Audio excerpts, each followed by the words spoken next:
tuko wote. Kwamba kuna njia aliyochagua Bwana ya kuokolewa, lakini sisi tuna njia zetu.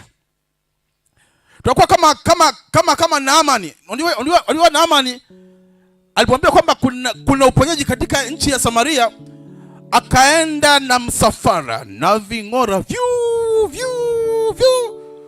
Kufika kule kwa mfalme na kwenyewe hakuna uponyaji.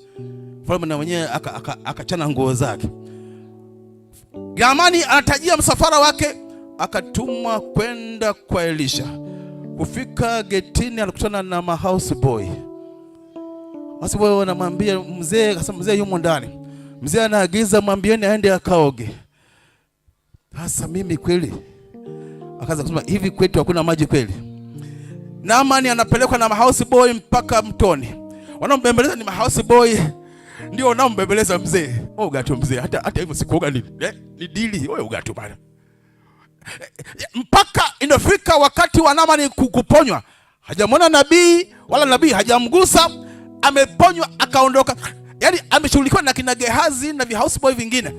Yeye alikuwa anasema nadhani angetoka aniangalie, aniguse, anipime, aniangalie kwa hadhi yangu anijue.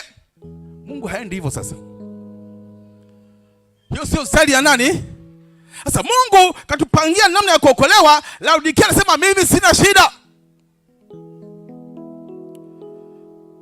Kwa hiyo Mungu anapotuletea mpango wake wa wokovu, kizazi hiki kigumu kimekaa kishari, hakiko tayari kupewa maonyo wala maelekezo. Kizazi chenye ubishi, kizazi chenye kiburi, kizazi chenye ujuzi feki.